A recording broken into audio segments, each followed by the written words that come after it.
The Nikon F6 is one of the best film cameras ever produced, and unfortunately for you and I, it's likely to stay that way. That represented the end of their long and illustrious film camera line. But what if Nikon, for just a moment, decided that they were going to throw their hat back in the ring, they were going to throw caution to the wind, and they were going to make another film camera?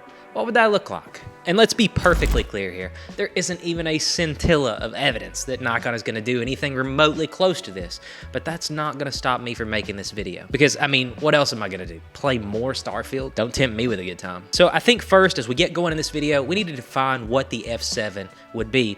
And I think for some guidance on what the F7 could possibly look like, we need to take a look back at what the F6 was. And at the point the F6 was released by Nikon, it was the bleeding edge, right? It was the best technology they could fit into a camera. All the bells and whistles, all their latest innovations, all wrapped up in one tiny package. So I think as we consider what a potential Nikon F7 may look like, I think that it would have to be a lot of their most advanced tech. I think it's a pretty fair assessment to say that were Nikon to ever jump back in the film game and they were to make a Nikon F7, that it would include all of their latest tech and it would be a real step forward for film cameras. Because that's what the F6 was, it's what the F5 was, it's what all of the Nikon proper F-series cameras were. So as we get going, I think it's important to think about what the F7 would be. I think it would be a homogenization of all of Nikon's advanced features and tech. And also the proper Nikon F line of cameras, even the F6, all of those were marketed towards professionals. So I think even though film isn't making a professional comeback,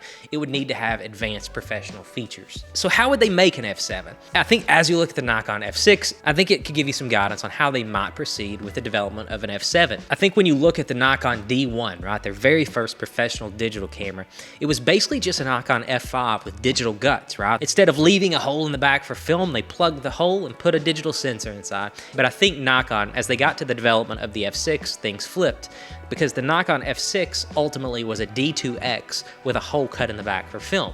So I think that's important to recognize as well. I think that when we look at an F7, it would be an adaptation of Nikon's latest and greatest professional digital camera, which at this point is the Z9 mirrorless camera.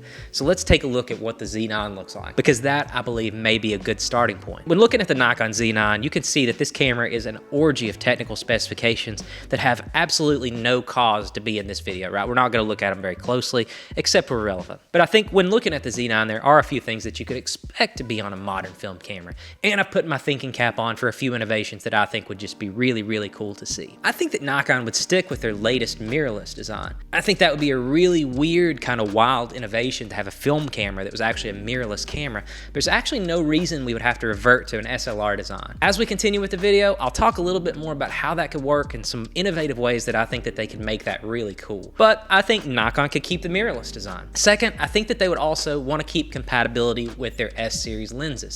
Nikon spent the better part of the last 5 years filling out their Nikon S lens portfolio, and a lot of these are really cool, really innovative lenses, and these would be right at home on a new modern film camera. I think it's also important to note there are tons of adapters out there, would be easy to adapt all the decades of Nikon F-series lenses to the new mirrorless camera. So the next thing, keeping that mirrorless design, the camera would have an electronic viewfinder. And the most notable feature that would be missing from this camera, there wouldn't be an image sensor there to get a live read from, be able to show you what's going on with the film. So I think keeping with the mirrorless film camera design, the camera would have an electronic viewfinder. But because the camera doesn't actually have an image sensor, instead it has a place for film, the camera would actually need a separate imaging sensor. So I'm talking like a cell phone camera or some sort of smaller image sensor on board with the camera that would be able to feed an image to an electronic viewfinder. Many of us who've shot modern cameras have grown to know and love electronic viewfinders. It's really, really cool to make changes on your camera and to be able to see those changes to the image in real time. So that would be something that'd be really cool, but the camera, like I said, would have to have its own imaging sensor somewhere on the body to be able to read that image. And the next feature I think would be really cool to integrate would be something like Fuji's film simulations. There aren't that many films available in the world to shoot at this point. It wouldn't be that burdensome for Nikon for you to be able to select what your film stock is inside the camera and get a preview of what your image would be inside the electronic viewfinder. So when you change your settings, or when you select your film, or when you select your ISO, all that could be reflected through the EVF before you press the shutter and committed that image to film. And I'm even gonna get really wild here and say that that digital imaging sensor, the one that we've put on the outside of the body somewhere, the one that's feeding the image to the EVF, I think that you could even use that imaging sensor to capture proxy files. These could serve as really great backups if something was wrong with the film. It could give you an idea of what you shot to make sure that you'd captured everything that you want. These are things that you could even use and share on social media, lower resolution images. Who knows what you could use them for, but having those proxy files recorded somewhere digitally could also save your settings. I think there's so many possibilities there. That'd be a really cool feature for somebody to integrate. And along those same lines, the camera would need to feature some sort of automatic film detection. We already have DX coding in film. There's got to be some other way for the camera to maybe look at the color of the film or look at the outside of the roll or use some sort of detection technology to couple all these different pieces of information together. The DX coding, the color of the film, yada, yada, yada, all that stuff to actually detect what film was inside the camera. You know, a design that I'm going to steal from Fuji here is I think the back of the camera should actually have an LCD on it. And a design that I want to steal from the Fuji X Pro here is I think the back of the camera should actually feature a big chunky LCD screen. I mean, most of us love those at this point. It's really nice to see your images. I think the LCD on the back of the camera should also be able to be flipped around. After you flip the LCD around, the camera would then use a smaller screen on the opposite side, like the Fuji X Pro 3, to reveal what film stock you were actually shooting with a cute little image. So I think that would be cool too. I know we're getting really wild here, but hey, a boy can dream. The camera should also feature a digital frame counter, something to help you keep track of how many images you've shot or how many images you have left. Something else that I think should be included in the camera, and this is another one of those, I'm being really creative here, the camera should have an option for both and manual winding. Number one, this creates redundancy, right? In the event that the manual winder gets fouled up some way or the automatic winder gets fouled up some way, the camera will still be able to function. So I think that'd be really cool. Plus, it's a great nostalgia thing.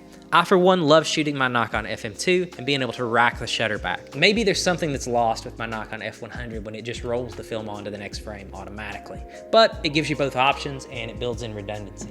So those are some of the features that I came up with for a hypothetical Nikon F7. The only trouble is for you and I is that Nikon will never make that camera. Maybe someone will eventually step up to the plate and do it, but I promise you it won't be Nikon. If we can take a step back a decade ago, camera manufacturers were already jumping onto the scene with their mirrorless formats.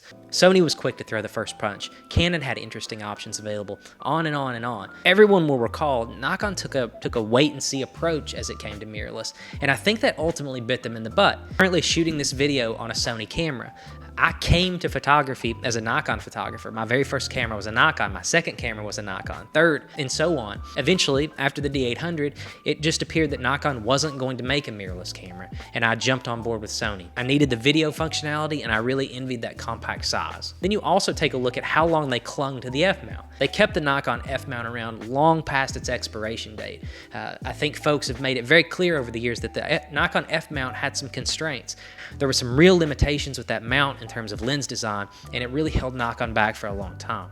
Nikon won't be the one making an innovative film camera. It'll be someone else. If film continues its amazing comeback like it has for the past decade, maybe we do eventually get a really cool modern camera. Leica's got their new M6, Polaroid just announced a new camera, and Pentax is working on something. Just to name a few. Who knows, we may have even more cameras before the year is out. I think most of us can look at Nikon, their company's history, and their slow reaction to changing technology, and it'd be pretty safe to assume that they'll be one of the last to come out with such an innovative camera. But let me know in the comments what you think. What are some other interesting features you would like to see in a future film camera? And as always, guys, thank you so much for watching, and subscribe for more. Thanks.